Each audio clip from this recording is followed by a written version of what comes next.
How's it going, Logan? Hey, what's going on? Oh, not too much. This guy is so scary. I didn't even want to ask him any questions in the press conference earlier. What possessed you to take this matchup? I mean, how do you feel about your opponent, Yaroslav Amosov? No, I mean, he's tough. I know he's tough.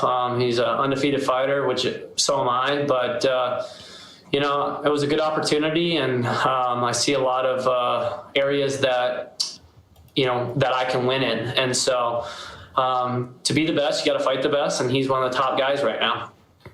You've been in there with, like Ian Pascu and, another guy who's a huge deal at the moment, Joaquin Buckley. But in terms of the levels of your opponent, this guy is the toughest test you've faced in your MMA career, correct? Yeah. And last one from me, how does that fight work out? I mean, are you going to be shooting in, looking to get into the ground, looking to nullify him, or are you happy to stand and bang with this guy? Yeah, it's a little bit of both.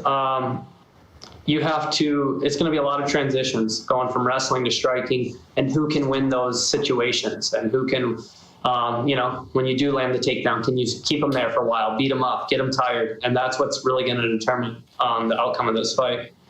Thank you, buddy. We'll go to Steve. Logan, thank you for the time. We heard something telling from Yaroslav earlier when he said that the reason you've looked dominant against your competition is that you hadn't faced a wrestler at your level. And he says that because of that, the outcome will be different this time. What are your thoughts? I've wrestled at the highest level for a long time. And I trained with Kamaru Usman, Gilbert Burns, Mike Chandler, Robbie Lawler, some of the best guys, obviously the top two guys at 170. So I know what it takes to go in there and compete. Have the guys that I fought, EJ Brooks was a Division I wrestler. Pascu had good wrestling and did well against Ed with defending some things and getting some takedowns of his own. But I know Amosov has good wrestling. I know that. I've watched his fights. But it's going to be able to who can keep that up for 15 minutes. And so, I know I competed in probably over 400 wrestling matches. I've been wrestling since I was 5 years old. So I know how to go out there. I know how to compete against the best guys in the world.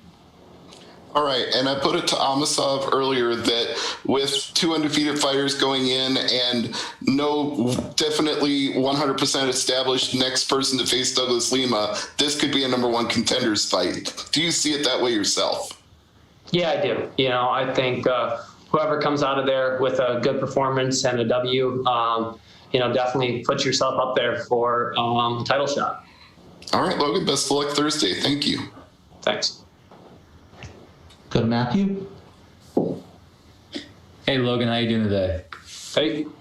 Hey, my question is to you. Do you think there's more pressure on you in this fight? Of course, you both are undefeated. Or do you think there's more pressure on Yaroslav? Of course, the gentleman I was just talking was saying this is technically a number one contender fight.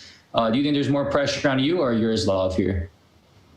I think I really don't know. For me, it's just another fight where you want to go in there and you want to come out with the W. So I don't really think about his situation. I focus on me. And so for me, there's a lot at stake for both of us. But for me, it's business as usual. Go in there and try to dominate this guy for 15 minutes and get a W and see where we're sitting afterwards. Yeah, even with a win over Yaroslav, of course, you'd be 12-0. Do you want to get a few more fights in before you would even fight for the title, or are you ready to go for the title already? I'm ready. I'm ready. I'm excited, and I know that with like I said, a great win on Thursday, that puts you right up there, and that puts you right in the discussion for a title shot. So for me, it's just like I said, I've been competing for a long time, so I know what it takes to compete at a high level. And so, I only have 11 fights, but, you can't wait around forever and just saying the next fight. So at a certain point, you just have to get in there and fight the best guys in the world. That's all I got for you, brother. Thank you. All right, we'll go to Simon. Hey, Logan. How are you today, my friends? Hey.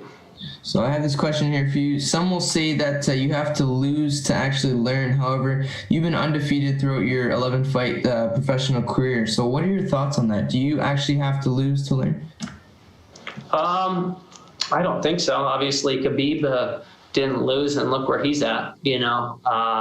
So no, I think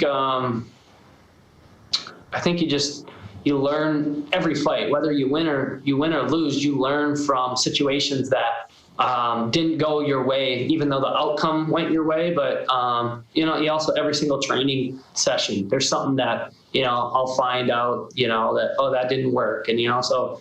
Like I said, I train with some of the best guys in the world, and I'm learning on a daily basis. So, no, I don't think you have to lose to learn, but you definitely don't want to either. Cool. That's all I got for you. Best of luck on Thursday. Thank you. All right, and our last question we'll take two more. We'll have Rick Sanchez. Hey, Logan, how you doing? Hey, what's going on? My question is, depending what happens on Thursday night's fight, if there's any opponent you want next, whatever goes on Thursday night? For me, a lot of people have been talking, number one contender spot. And so for me, I guess you go in there and you dominate Amasov, I would like to fight for the title. And so, but I got to take care of Thursday first before I start looking ahead and what's next. This fight hasn't even happened yet. So, it's kind of the same answer I always give is I have to take care of what's in front of me. And right now that's an undefeated fighter in Amasov. And so if I take care of him, then we go to the drawing board and talk to the guys and see what we're thinking. All right. Thank you. All right, and our last question will come from Santiago.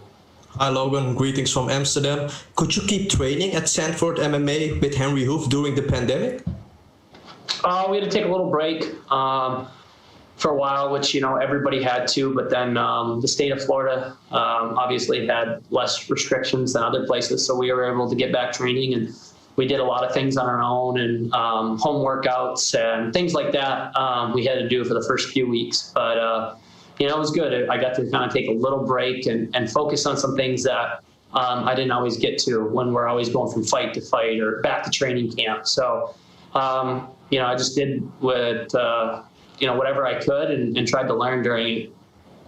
And the last thing for me, the current champion in your weight class moved up in weight and challenged Gegard Mousasi for the middleweight title. What did you make of Lima's performance in that fight? Mousasi was big, and he did a good job controlling the distance. Lima's leg kicks, obviously, they took a toll on him. You could tell, and, he said it in the interview. Mousasi won those wrestling positions, and he was big. I could tell his weight kind of took it out of Lima in a few situations where maybe Lima would have been able to get out if it was at 170 or 180, 175, but at 185, Mousasi just was a little bigger guy and did a better job controlling distance and winning those wrestling positions. Good luck on fight night, sir. Thanks. All right, thank you very much, Logan. Appreciate your time.